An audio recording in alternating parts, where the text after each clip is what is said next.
You're scrolling again. Not for anything in particular, just scrolling. The thumb moves, the feed refreshes, the eyes scan without landing. You tell yourself you're looking for something, a quote that clicks, an image that stops you, an answer to a question you haven't quite named. But if someone paused the video right now and asked what you were searching for, you'd hesitate. You'd say something vague. Inspiration, maybe, clarity, a sign. But here's the strange part. The thing you want, whatever it actually is, isn't hiding at the bottom of the feed. It's not 3 more videos away. It's not in the next book you buy and don't read, or the next course you bookmark and forget. It's here, right now, watching you look for it. Not watching in the way a person watches, not with judgment or expectation, but the way a mirror watches, by being exactly where you are, reflecting exactly what you bring. The thing you want has been present the entire time you've been searching. It hasn't moved. You have. And every step you take toward it is also a step past it, because it was never anywhere but here. This isn't mysticism. This is just what happens when you stop and actually look at the structure of searching itself. Think about the last time you lost your keys. You tore through the house, checked the same pocket 4 times, retraced your steps with that rising panic that makes your chest tight. And then, there they were, on the counter, in plain sight, where they'd been the whole time. You feel stupid for a second. How did I not see them? But the truth is stranger than that. You didn't see them because you were looking. The looking created a kind of tunnel vision. Your mind built a picture of where keys should be: the bowl by the door, the hook on the wall, the jacket pocket. And the actual keys, sitting under the actual light on the actual counter, became invisible because they didn't match the picture. You weren't searching the house. You were searching your idea of the house. And your idea had no keys on the counter. The panic was real. The effort was real. The searching was absolutely real. But the thing you wanted was never lost. It just wasn't inside the frame you were looking through. Now ask yourself, what if the thing you're searching for right now, the clarity, the peace, the sense of being okay, the answer, the feeling that you're finally on the right path, what if it's doing the same thing the keys did? What if it's here, in plain sight, outside the frame of the search itself? What if the search is the only thing keeping you from seeing it? You wake up, and the first thing you do is check your phone, before your feet touch the floor, before you know what day it is. The screen lights up, and you're already scanning. Messages, notifications, the little red circles that mean someone wants something or something happened. You're not awake yet, but you're already looking. You make coffee. You sit down to work. You open the browser and 12 tabs bloom across the top of the screen.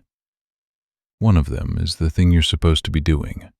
The other 11 are searches. Articles on productivity, videos on focus, threads on how to stop procrastinating. You're searching for the state of mind that would let you stop searching and just do the work. But the work is right there, in that one tab, waiting. You close the browser. You open it again 3 minutes later. Same tabs. The search hasn't moved. It's just looping. And under the loop, under the hum of the searches, there's a quiet question you're not asking out loud. What if I'm enough already? What if the version of me that's ready to do this is the version sitting here right now, not the one I'll become after I figure it out? The question flickers and you close the tab. Here's what the search does. It creates the illusion of distance.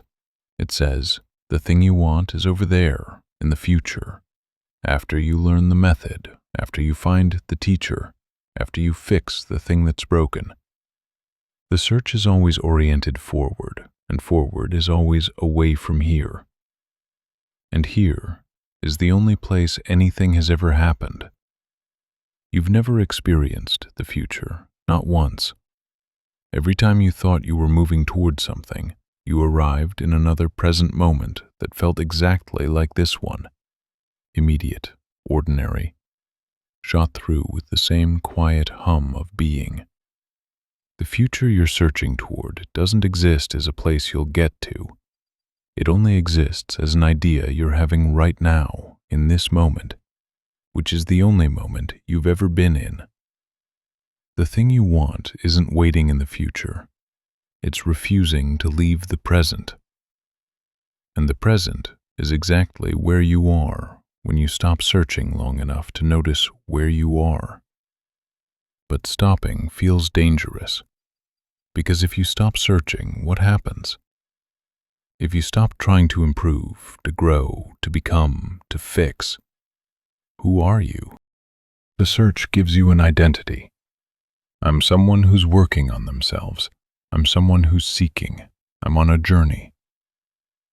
And that feels better than the alternative, which sounds like, I'm here, I'm this, and this is it.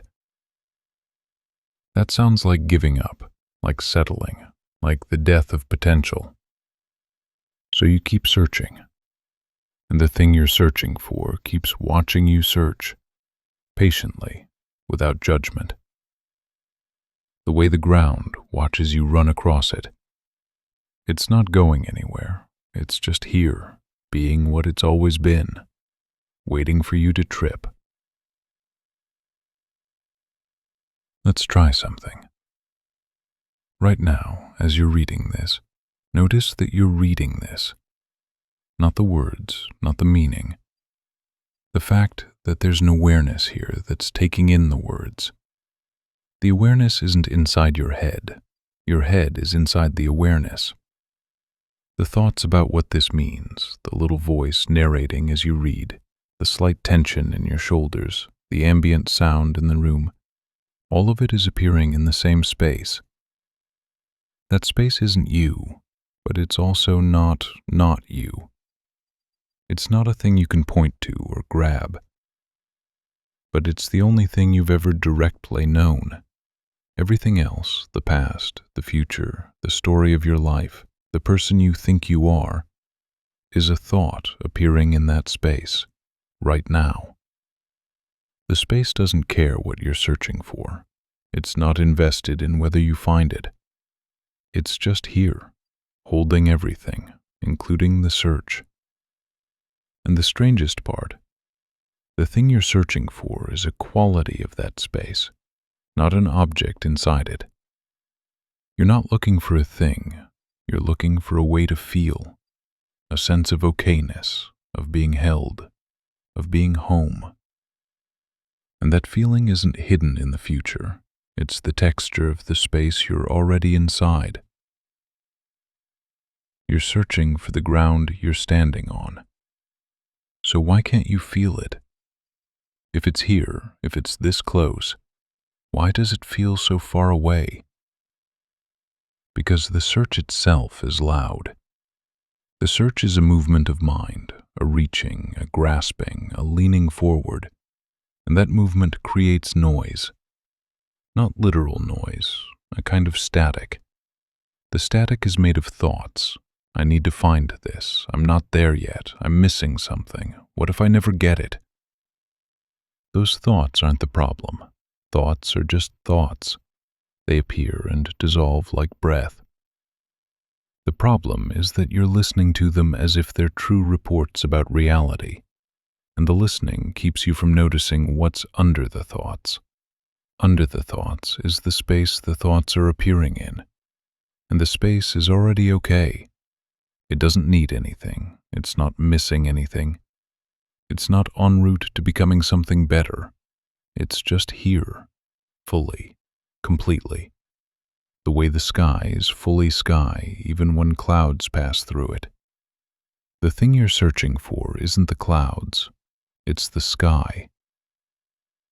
and the sky was never lost. But there's a trick the mind plays.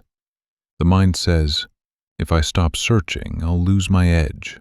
I'll stop growing. I'll become complacent, stagnant. I'll give up on my dreams. This is where people hear this kind of thing and think it means stop trying, stop setting goals, stop wanting things. Lie down and let life happen to you. Become a passive ghost. That's not what this is. This is not an argument against goals. This is not an argument against effort. This is an argument against the belief that you're broken until you reach the goal, and that effort is the tax you pay for being allowed to exist.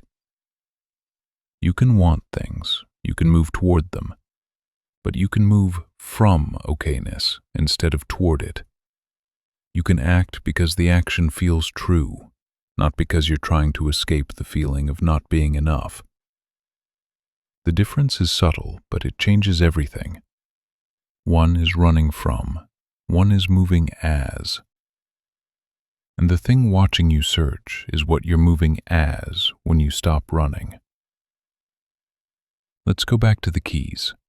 They were on the counter the whole time, but the moment you stopped searching, the moment you exhaled, maybe made a joke about your own brain, and turned toward the kitchen just to get a glass of water, that's when you saw them. You saw them the instant you stopped looking. Why? Because the stopping dissolved the frame. The picture of where keys should be collapsed. And in the space left behind, the counter was just a counter, the keys were just keys, and seeing happened on its own. You didn't find the keys appeared. And they appeared because you got out of the way. Now apply that to the thing you're searching for. The peace, the clarity, the sense of being okay. You're looking for it the way you looked for the keys. You have a picture of what it should look like, where it should come from, what it will feel like when you get it. And the picture is blocking the thing itself.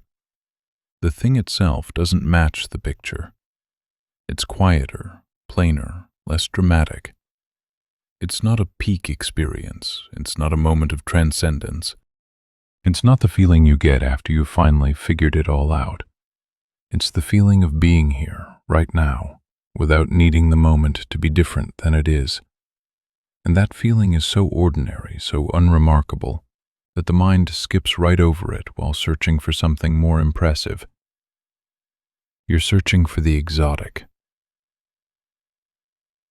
The thing you want is plain as a counter, but the mind says, it can't be that simple.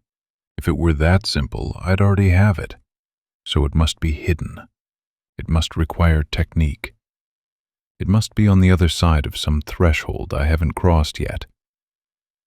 And the search continues, and the thing you want continues watching you search. Not because it's withholding itself, not because you're not ready, but because the search is the only thing in the way, and the thing itself doesn't have hands to stop you. It can only wait. Here's what it looks like when you stop. You're sitting at your desk. You're anxious about something, a deadline, a conversation you need to have, a decision you don't know how to make. The anxiety is real. It's not pleasant. Your chest is tight. Your thoughts are racing. You're doing the thing you do, searching for the solution, the right answer, the way out. And then something shifts. You don't know why. Maybe you just got tired of thinking. Maybe the thought stream hit a gap. But for a second, you stop searching. You're still anxious. The thoughts are still there. But you're not trying to fix it anymore. You're just here, feeling the tightness, hearing the thoughts, not believing them or disbelieving them, just noticing them the way you notice the hum of the refrigerator. And in that noticing, something loosens. Not the anxiety, the grip, the sense that you have to do something about it right now, the sense that the anxiety means something's wrong with you. That loosens. And in the space left behind, you realize, I'm okay. Not okay like the problem is solved, okay like I'm here, breathing, still whole, even though the problem isn't solved. That's it. That's the thing you were searching for. Not the absence of anxiety, the presence of okayness alongside the anxiety. The discovery that you don't need the anxiety to leave before you're allowed to be here. And the okayness was there the entire time. You just couldn't feel it while you were searching for it. Because the search itself was the tightness. The search was the grip.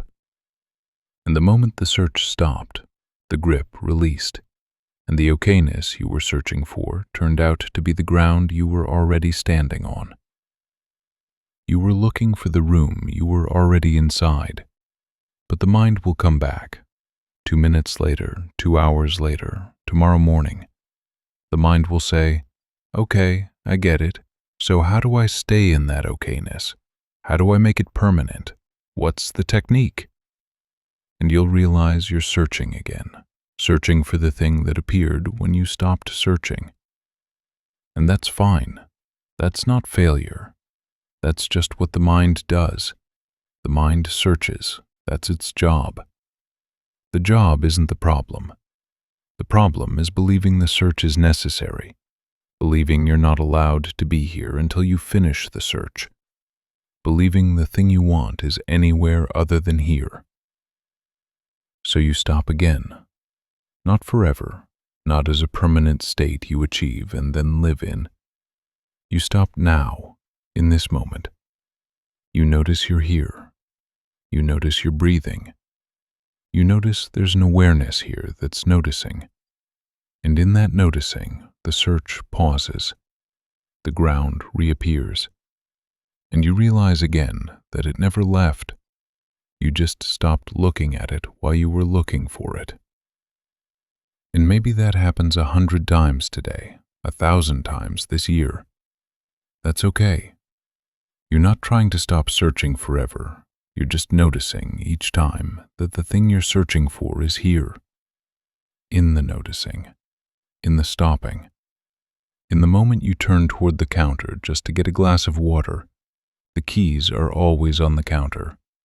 The counter is always here.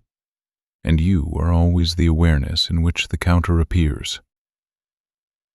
Let's widen this for a second, because it's not just you. It's everyone.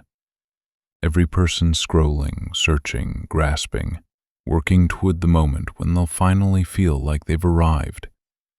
Every person convinced they're behind, that they missed something, that everyone else figured it out and they're still stuck at the starting line.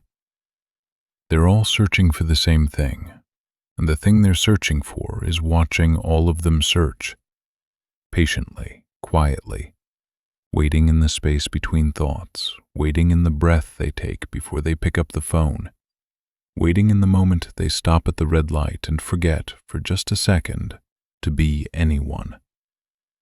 It's not personal. It's not a flaw in you. It's the structure of being human. The mind reaches forward. That's what minds do. They project, they plan, they search. And in the searching, they create the illusion that here isn't enough, that now isn't it. But now is all there is, and here is where you've always been.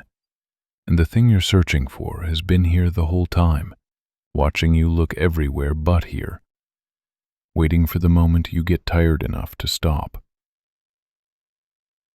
You're tired now, aren't you? Not tired like you need to sleep. Tired like you're ready to stop pretending the answer is somewhere else.